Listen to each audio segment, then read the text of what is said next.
आज से लगभग 3,500 साल पहले मिस्र की ज़मीन पर एक जालिम बादशाह हुकूमत करता था, जिसका नाम फ़िरौन था। फ़िरौन खुद को खुदा कहता था और लोगों से अपनी पूजा करवाता था। उसने बनी इसराइल की कौम को गुलाम बना रखा था। उनसे सख्त मेहनत करवाई जाती, उन्हें मारा पीटा जाता और ज़िंदगी बहुत मुश्किल बना दी गई थी।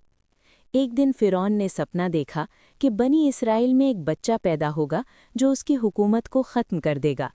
डर के मारे उसने हुक्म दे दिया कि बनी इसराइल में पैदा होने वाले हर लड़के को मार दिया जाए। लेकिन अल्लाह का फ़ैसला कोई नहीं बदल सकता। उसी दौर में हज़रत मूसा अलैहिस्सलाम पैदा हुए। अल्लाह ने उनकी माँ के दिल में इल्हाम डाला कि बच्चे को एक संदूक में रखकर दरिया में छोड़ दो, मैं इसकी हिफाजत करूँगा। मूसा अलैहिस्सलाम की माँ ने अल्लाह पर भरोसा किया और बच्चे को दरियाए नील में छोड़ दिया।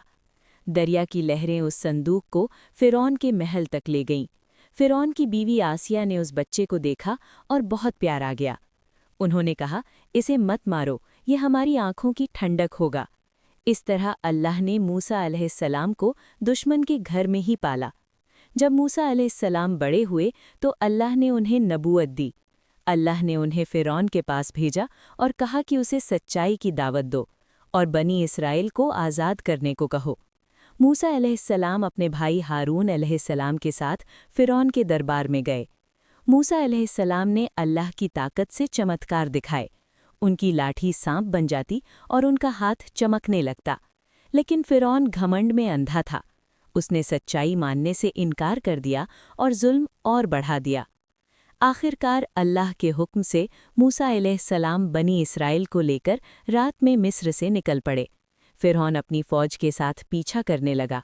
सामने दरिया था और पीछे दुश्मन। लोगों ने डर कर कहा, अब हम पकड़े जाएंगे। तब अल्लाह ने मूसा अलैहिस्सलाम से कहा कि अपनी लाठी दरिया पर मारो। दरिया 2 हिस्सों में बँट गया और बीच में सूखा रास्ता बन गया। मूसा अलैहिस्सलाम और बनी इसराइल सुरक्षित पार हो गए। जब फ़िरौन अपनी फ़ौज के साथ अंदर आया तो दरिया वापस मिल गया और फ़िरौन अपने घमंड के साथ डूब गया।